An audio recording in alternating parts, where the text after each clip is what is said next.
when may you enter a box junction እዛ box junction እዚኣ ማዓሲና ክንኣትዋ ዝፍቀደና ብለና ኣሎ መውፅኢና ክሊር እንድሕር ኮይኑ ጥራይ መውፅኢና ክሊር እንድሕር ኮይኑ ነቶም ብኣንጻርና ዝመፃ መካይን ጊቨይ ንኽንበን ጥራይ ናብኡ ደው ክንብል ንኽእል when your exit road is clear you want to park and you see this sign park ትገብር ኣለኻ እዚኣ ሳይን ካሪእኻ what should you do on a days and times shown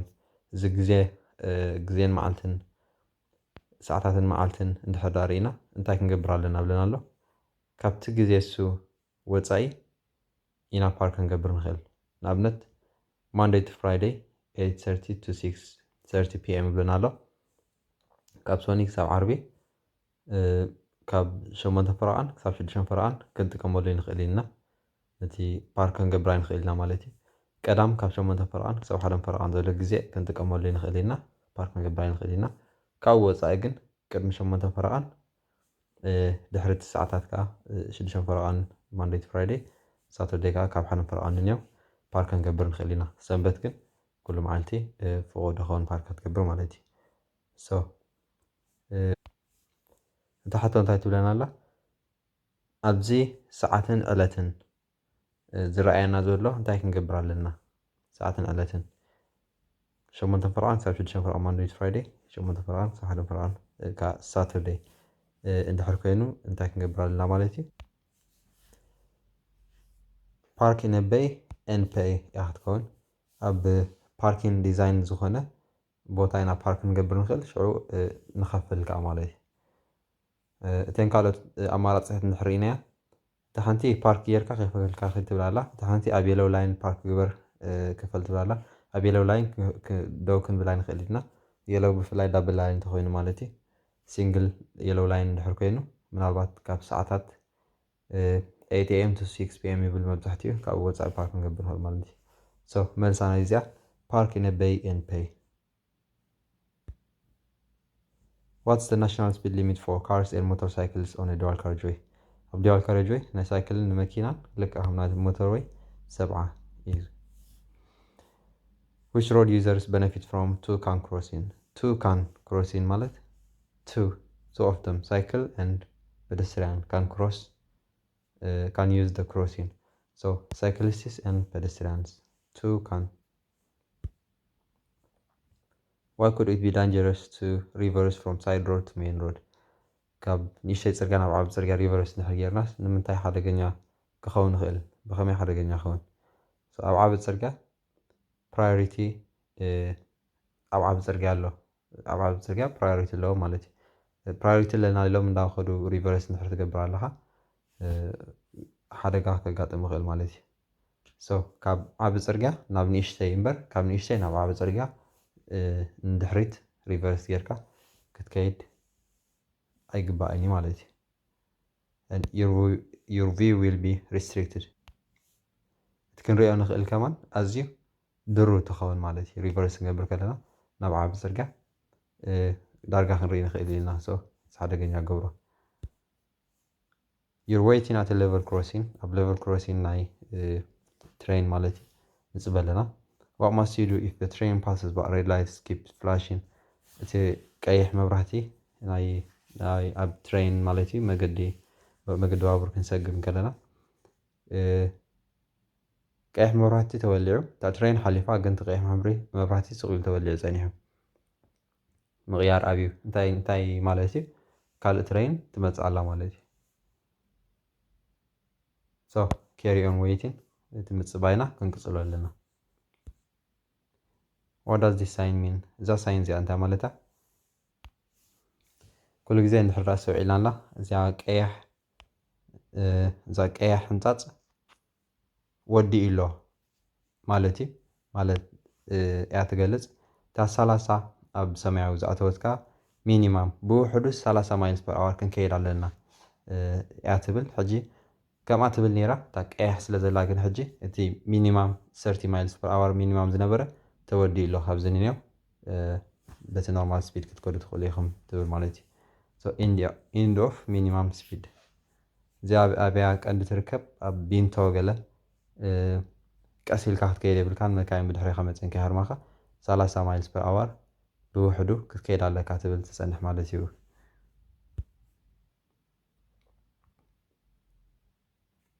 When may you drive a car in this bus lane? ኣብዚ ባስ ሌን እዚ መዓስ ኢኻ ክትጥቀመሉ ትኽእል ማለት እዩ። መዓስ ኢኻ መኪና ክትዝውር ትኽእል ብለና ኣሎ። ሕጂ 7 to 10 am Monday to Friday ካብ ሶኒ ክሳብ ዓርቢ ካብ 7 ክሳብ 10 am ናይ ንግሆ ኣይፍቀድን እዩ።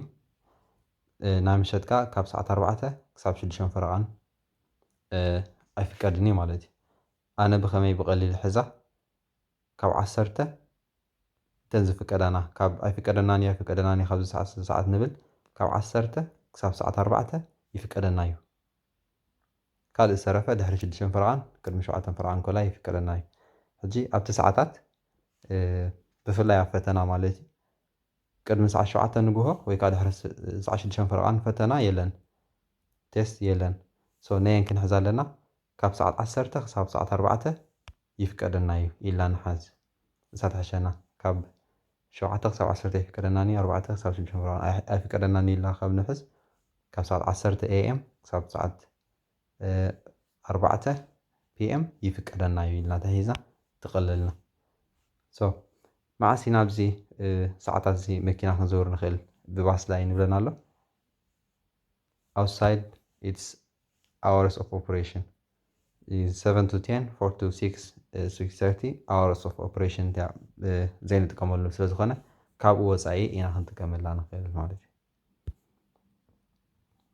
You're traveling along a residential street ኣብ ብዙሕ ገዛውቲ ዘለዎ ማለት እዩ ንጓዓዝ ኣለና። There are parked vehicles on the left hand side ኣብ ፀጋም ፓርክድ ዝኾና መካይን ኣለዋ ማለት እዩ። Why should you keep your speed down? ንምንታይ ኢና ቀስ ክንብል ዘለና ይብለና ኣሎ።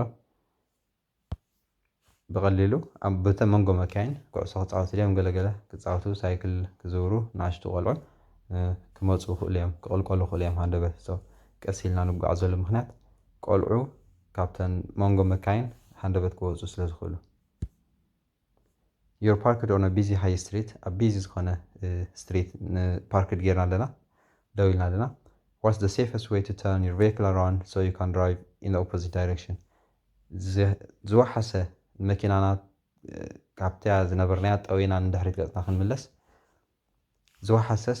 ኣይናይ ይብለና ኣሎ ካብዛን 4 ማለት እዩ።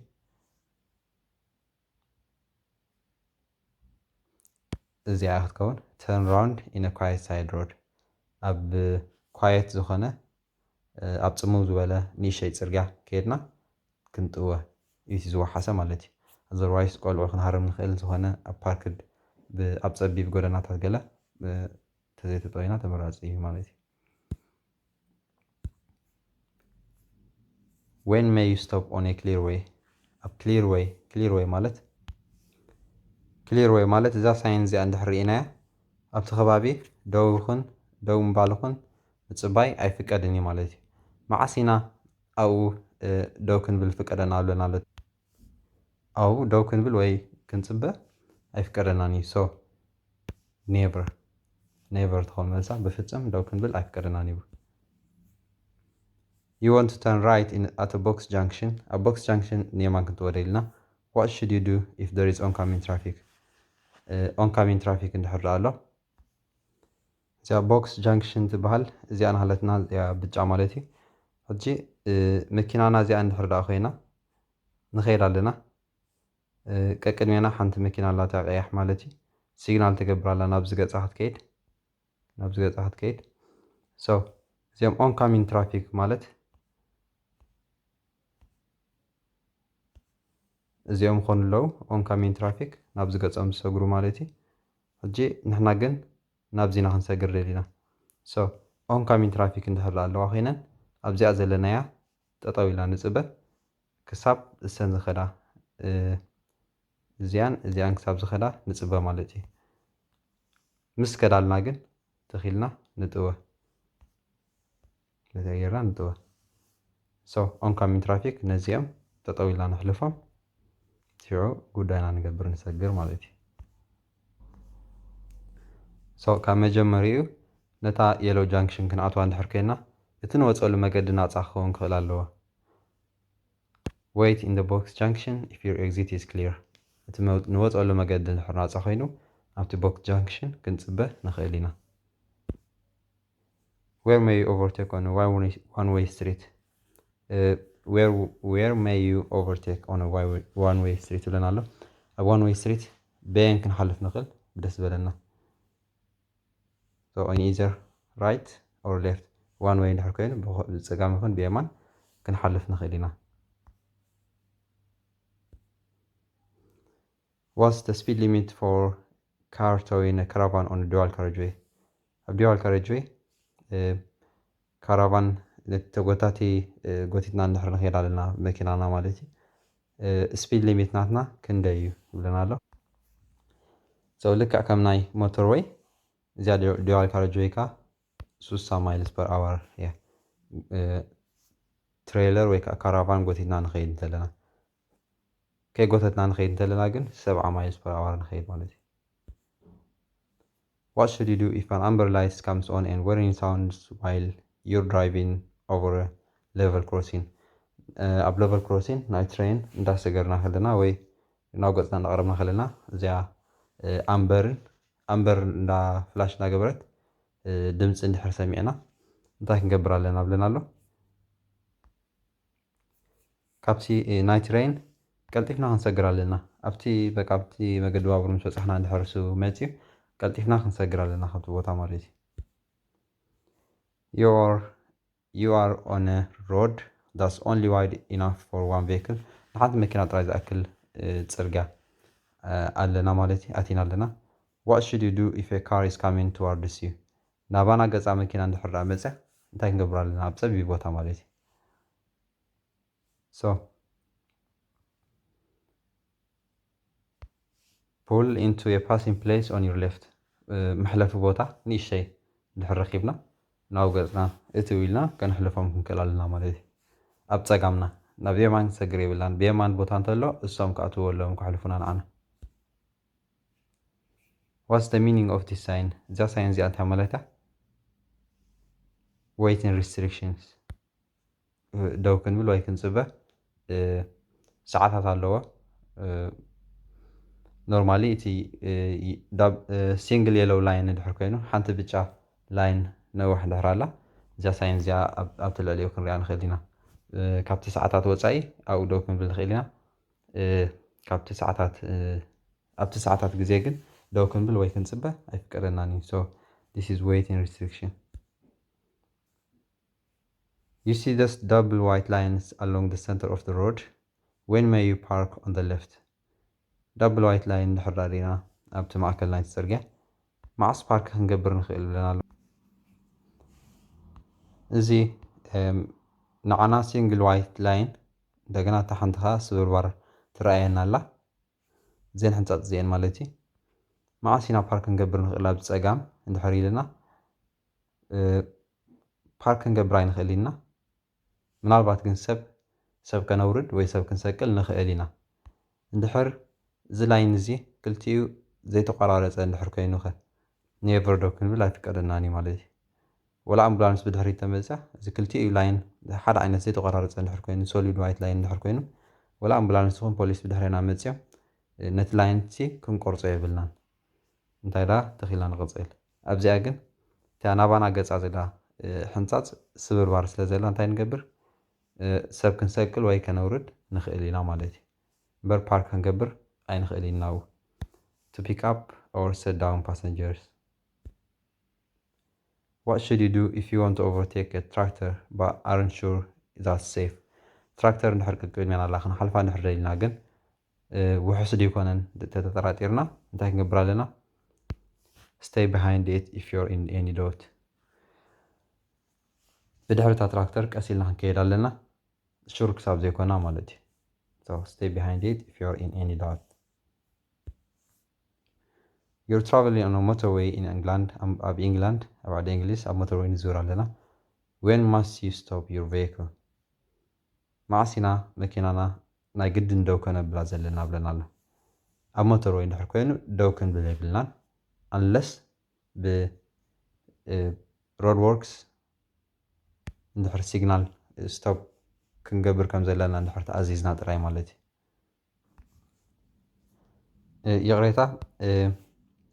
when signaled to do so by traffic officer ፖሊስ ይኹን እዚኦም ትራፊክ ኦፊሰራት ማለት እዩ ኣብ ሞተርዌይ ድሕር ደው በሉ ኢሎም ኣዚዞምና ናይ ግድን ደው ንብል እዚኦም ሮድ ወርክስ ግን ብሓደ ላይን ወይ ክልተ ላይን ዓፅዮም በቲ ሓደ ላይን የፍቅዱልካ እዮም ደው የብሉኻን እዮም ሶ መልሳ እንታይ ክትከውን when signaled to stop by traffic officer እያ ትኸውን ማለት እዩ መልሳ ትራፊክ ኦፊሰር ፖሊስ ደው በል እንድሕር ኢልካ ናይ ግድን ደው ንብል What will the speed limit usually be where you can see street lights but no speed limit signs? ሕጂ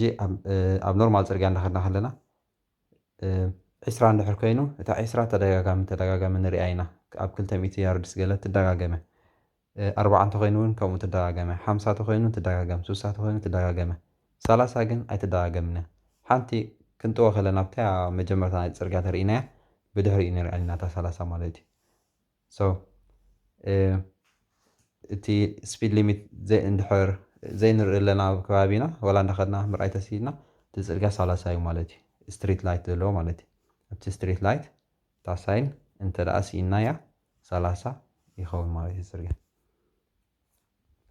What should you do when there is an obstruction on the side of the road? ኣብቲ ናትና ፅርግያ ዝኾነ ኦብስትራክሽን ወይ መኪና ዳ ፓርክ ጌራ ዝኾነ ነገር እንድሕር ደኣ ኣሎ እንታይ ክንገብር ኣለና ይብለና ኣሎ give way to oncoming traffic በቲ ሓደ ዝመፃ መካይን ቀዳምነት ክንህበን ኣለና ምክንያቱ ኣብ ናትና ፅርግያ ስለ ዝተዓፅወና ወፂና ብናቶም ስለ ንጥቀም ማለት እዩ Which vehicle is most likely to take an unusual course at a roundabout? ኣብ roundabout ነዋሕቲ መካይን ወይ ከዓ በጣሓት ኹና ዓበይቲ ባሳት ኹና እንድሕር ዳ ኣብ roundabout ነቲ ላይን ሕሱስ ኣቢለን ከይደን ከጥውየን ስለ ዘይክእል ከምኡ ገብራ ክእላ እየን ብፍላይ ሚኒ roundabout ኮይኑ ማለት እዩ ሶ ንፀጋም ሲግናል እንዳገብራ ናብ ራይት ገፀን እንድሕር ከይደን ብፀጋም ክንሓልፈን የብልናን ምክንያቱ ቦታ መታን ከኣኽለን ዝያዳ ቦታ ናብቲ ሓደ ገፀን ክዘጣ ስለ ዝኽእላ ማለት እዩ ሶ ሎንግ ቬሂክል ነዋሕ መኪና ተኮይና unusual ወይ ዘይልሙድ ኣካይዳ ክትከይድ ትኽእል ኣብ roundabout You're looking for somewhere to park in your vehicle You're looking for somewhere to park your vehicle መኪና ኣብ ገለ ከዓሽጋ እንደሊ ለና ቦታ ማለት እዩ What should you do if the only free space are marked for disabled drivers? እታ ዝረኸብናያ ሓንትን ንሳኻ ናይ ዲስኤብል ትብል ማርክ እንድሕር ኮይንዋ እታ ፓርክ ማለት እዩ ከምዛ ንሪኣ ዘለና እታ ካር ፓርክ ካልእ ኩሉ መሊኡ እዚኣ ጥራይ እንድሕር ፀኒሓትና እንታይ ንገብር ፓርክ ክንገብር ኣይፍቀደናን እዩ ሶ ወፂና ናብ ካልእ ክንከይድ ኣለና ማለት እዩ ሶ ካብዘን ምርጫ እዚአን እንታይ ክንገብር ኣለና ተፀቢና ካልእ ስፔስ ክሳብ ንረክብ ክንፅበ ኣለና What's the nearest you may park to a junction? ናብ ጃንክሽን ወይ ናብ ኣንጎሎ ዝቐረበ ቀሪብና ፓርክ ክንገብር ንኽእሎ ዲስታንስ ኣየና ይብለና ኣሎ ሶ ካብ 1 ክሳብ 10 ሜትሮ ዘሎ ርሕቀት ካብቲ ጃንክሽን ክንገብር ኣይፍቀደናኒ በቃ እታ ዘቐረበት 10 ሜትሮ ካብቲ ጃንክሽን ርሒቕና ፓርክ ክንገብር ኣለና 10 ሜትሮ ወይ ከዓ 32 ፊት ማለት እዩ When may you drive without wearing your seat belt? Seat belt ከይገበርና ኣበይ ክንዝውር ንኽእል ይብለና ኣሎ ምናልባት ማለት እዩ በቃ እታ seat belt ምናልባት ከይትፅገመና እንዴትሮ ገለ ወይ ሪቨርስ ክንገብር ከለና ንዓ ዳቢልና ክንገብር ንኽእልና ማለት እዩ ክንዝውር ንኽእል ኢና ኣብኣ እንተዘይኮይኑ ግን ኣብ ካልእ ኣይፍቀደናኒ so when you carry out a maneuver that includes reversing ዝኾነ ዓይነት ምንቅስቓስ ሪቨርስ እንኮላይ ዘለዎ ማለት እዩ ሲት ቤልት ከይገበርና ክንገብር ንኽእል ኢና You're approaching a busy junction ንቐርብ ኣለና ኣንጎሎ ማለት እዩ What should you do when at least a moment you realize you're in the wrong lane ኣብ wrong lane okay እንድሕር ኣብ ጌጋ መገዲ ከም ዘለና ኣብ ጌጋ ላይን ከም ዘለና እንድሕር ተረዲእና እንታይ ክንገብር ኣለና ብለና ኣሎ ኣብ ቢዚ ጃንክሽን ሃንደበት ላይን ቀይርና ናብ ካልእ ክንከይድ ኣይንኽእል ኢና ኣብታ ላይን ንሳ ንቕፅል ናብ ሳይድ ሮድ ወይ ከዓ ናብ ንእሽተይ ሮድ ኣላጊስና ተጠዊና ከም ብሓድሽ ንምለስ You're waiting at a level crossing ኣብ level crossing ንፅበለና What should you do if red warning lights continue to flash after train has passed by? እታ ትሬን ምስ ሓለፈት እቲ ቀይሕ መብራህቲ ግን ስቕ ኢሉ ተወሊዑ እንድሕር ስቕ ኢሉ ምቕያር ተኣብዩ እንታይ ክንገብር ኣለና ክንፅበ ኣለና ምክንያቱ ካልእ ትሬን ክትመፅእ ትኽእል You're driving on a busy main road ኣብ busy ዓብ ፅርግያ ንዝውር ኣለና What should you do if you find that you're driving in the wrong direction? ብጌጋ መገዲ እንድሕር ንኸይድ ኣለና ንኸይድ ከም ዘለና እንድሕር ተረዲእና እንታይ ክንገብር ኣለና ክንቅፅል ኣለና ኣብታ ላይን ንሳ ሽዑ ናብ ንእሽተይ ፅርግያ ናብ ሳይድ ሮድ ኣቲና ሪቨርስ ጌርና አሚን ዩተርን ጌርና ንምለስ ናብ ተኸሳይ ማለት እዩ ሶ ተርን ኣራውንድ ኢን ሳይድ ሮድ ኣብ ሳይድ ሮድ ወይ ከዓ ንእሽተይ ፅርግያ ማለት እዩ ካብቲ ዓቢ ውፅእ ኢልና ተጠዊና ንምለስ What does this mean? What does this sign mean ብለና ኣሎ እቲያ ኣንተ ወይ ዝረኣናያ no waiting ትብል ታቤላ እሳ ወዲ ኣላ ማለት እዩ so end of controlled parking zone እቲ ፓርክ ኣይትግበሩ ብዚ ኣብዚ ደው ኣይትበሉ ዝብል ሳይን እሱስ ወዲ ኢሎ ማለት እዩ How far are you allowed to reverse? ንድሕሪት ክንምንታይ ኢና ክንከይድ ንኽእል ብለና ኣሎ ሊሚት የብሉን ክንዲ ዝርሕቐት ሪቨርስ ትገብር ኣለካ ወይ የብልካን ዝብል የለን ግን ኣድላይ ክሳብ ዘይኮነ ሪቨርስ ክንገብር የብልናን ኣገዳሲ ተኮይኑ ግን of course ወላ ነዊሕ ይኹን ሪቨርስ ክንገብር ኢና ማለት እዩ no further than necessary A cycle lane marked by solid white line is in operation that cycle line solid white line ዝበሃል ዘይተቆራረፀ ፅርግያ እታ ናይ ሳይክል ማለት እዩ ትኽ ኢላ ኣላ ዘይተቆራረፀት ንሪኣ እንድሕር ኣለና What does this mean for car drivers? ንኣውቲስታታት እንታይ ማለት እዩ ንዓኣ ጠቕላላ ክንትንክፋ የብልና ነታ ላይን እታ ትኽ ኢላ ዘላ ላይን ነታ ሳይክል ላይን ጠቕላላ ክንትንክፋ የብላን ማለት እዩ They mustn't drive along the lane በታ ላይን ሳ ክዝውሩ የብሎምን ወይ ክረግፅዋ የብሎምን